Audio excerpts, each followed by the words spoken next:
السلام علیکم ناظرین، میں ڈاکٹر انیسہ سویچی اور آپ دیکھ رہے ہیں program the great debate on C pack.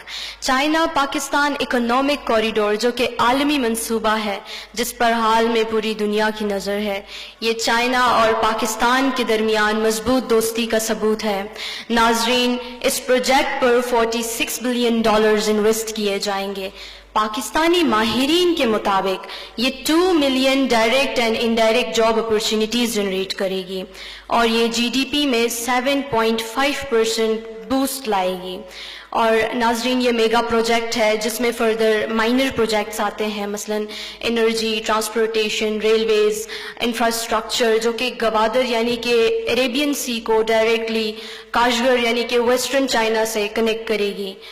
اسی سلسلے میں نئے پروگرام کا آغاز ہوا ہے پی ٹی وی کوئٹہ کی جانب سے، جس میں سی پیک کے مختلف پہلوؤں پر گفتگو کی جائے گی، سی پیک پر ڈیبیٹ کیا جائے گا۔ ناظرین، اس وقت ہم موجود ہیں بلوچستان یونیورسٹی میں۔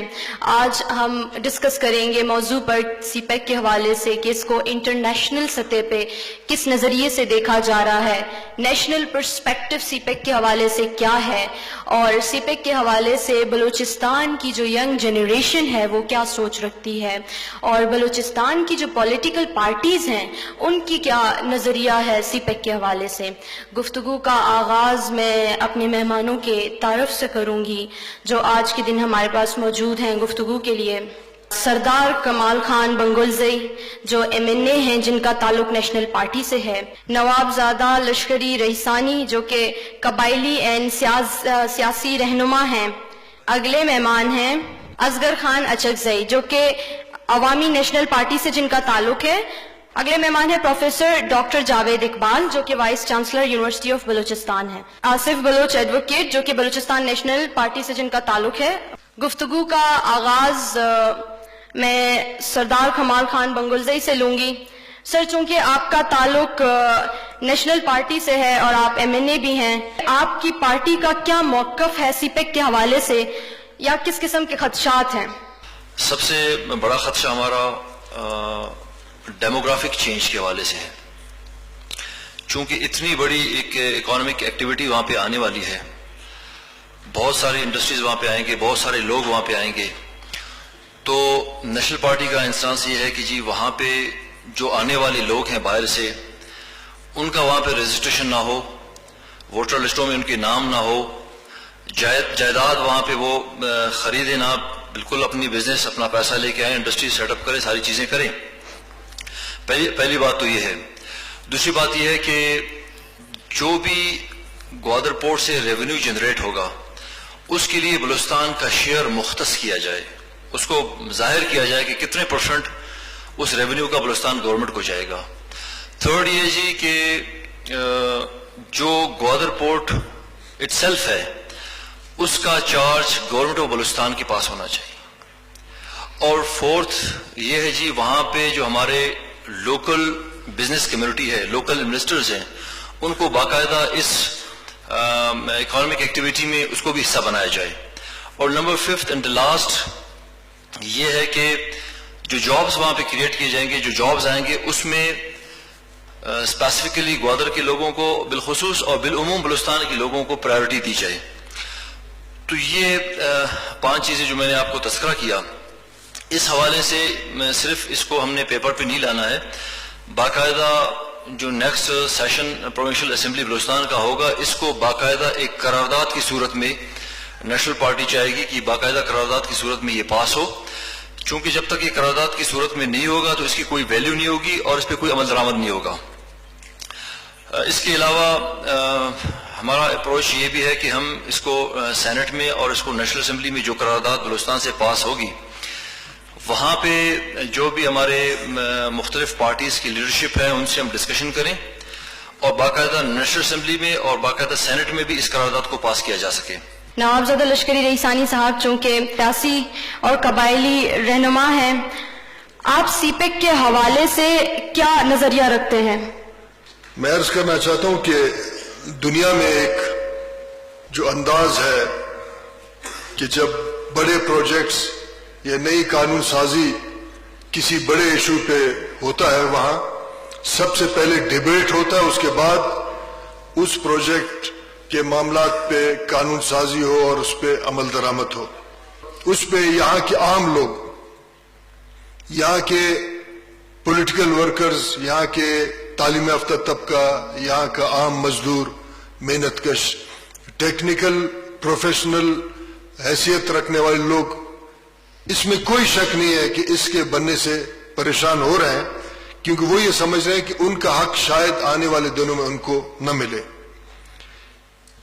کوئی بھی قوم، کوئی بھی پولیٹیکل لیڈر اپنے سرزمین پہ ترقی کو روکنے کے مخالف ہے نہیں ہے. ہم یہ چاہتے ہیں کہ ترقی ہو، مگر اس کے ساتھ ہم یہ چاہتے ہیں کہ پاکستان جن اصولوں کے تحت بنا، اس اصول کے تحت اس صوبے کو بھی اس بڑے اقتصادی سرگرمی میں حصے دار بننا چاہیے. اب ہم پاکستان کا جو ساخت کا سٹرکچر ہے، جس بنیاد پہ پاکستان بنا، اس بنیاد کو کہتے ہیں 1940 کا قرارداد. لاہور میں ایک مینار اور ایک پارک ہے، اس مینار میں ماربل پہ یہ پورا قرارداد وہاں نصب کیا گیا ہے، اور انٹرنیٹ میں بھی آپ اس کو دیکھ سکتے ہیں، اور کتابیں بھی اس پہ لکھی جا چکی ہیں. 1940 کا قرارداد کا مختصر یہ ہے کہ جب یہ بنیاد رکھا گیا اس ملک کا، اس کا بنیادی ڈاکومنٹ اس ملک کا 1940 کا قرارداد ہے، اور اس میں یہ کہتا ہے کہ اس ملک کے فیڈریٹنگ یونٹس وہ علاقے ہوں گے جو مسلم اکثریتی ہوں گے. ہم جو 5 صوبے تھے اب 4 رہ گئے. ہم اس ملک کے فیڈریٹنگ یونٹس ہیں، اور فیڈریشن کے اصولوں کو اگر آپ پھر انٹرنیٹ میں جا کے اسٹوڈنٹس دیکھیں، ہمارے پروفیسر صاحبان دیکھیں، فیڈریشن کیا ہوتا ہے. فیڈریشن جب قومیتیں مل کے ایک فیڈریشن بناتا ہے جن کا ایک پائے تخت ہوتا ہے، جس کے پاس ایک دفاعی اصول، فارن پالیسی، کرنسی اور اس کا جو انٹرنل سیکیورٹی کے ایشوز ہیں وہ فیڈریشن کے. باقی جو فیڈریٹنگ یونٹس ہیں وہ اپنے معاملات کو خود طے کر رہے ہوتے ہیں، اپنے اقتصادی معاملات. یہ فیڈریشن ہے. پاکستان 1940 کی قرارداد کے تحت ایک فیڈریٹنگ یونٹ بنا، ملک بنا، فیڈریشن بنا، اور ہم اس کے فیڈریٹنگ یونٹ تھے. ہونا یہ چاہیے تھا کہ جب گوادر کاشغر کا جو اقتصادی یہ خطہ بن رہا تھا، گوادر بلوچستان کا حصہ ہے، اور یہ اس فیڈریٹنگ یونٹ نے فیڈریشن کو یہ جو ضرورت ہے کاشغر اور گوادر روٹ کے لیے، یہ ہمارے صوبے کا حصہ ہے. اب ہونا یہ چاہیے تھا کہ قرارداد کے نہیں بلکہ صوبوں میں ایک ڈائلاگ ہوتا، مرکز اس ڈائلاگ کو آگے لے جاتا، اور 1940 کا قرارداد اور 73 کے آئین کے تحت پہلے اس صوبے کو اپنے اعتماد میں لیتے. اس صوبے کے سیاسی پارٹیوں کا، اس صوبے کے masses, political leadership, political worker اور اسٹوڈنٹس اور عام آدمی، جیسے آپ نے کہا قبائل کو اعتماد میں لیا جاتا کہ ہم اس اقتصادی سرگرمی میں جو کہ گوادر کی وجہ سے بن رہا ہے، آپ کا یہ حصہ رکھ رہے ہیں، اور اس کے بعد ہم شاید اس میں کچھ تھوڑا بہت امینڈمنٹ کرتے، اور جو آج ایک تھوڑا سا اس پہ ملکی اور بین الاقوامی ہلچل ہے وہ شاید آج نہ ہوتا.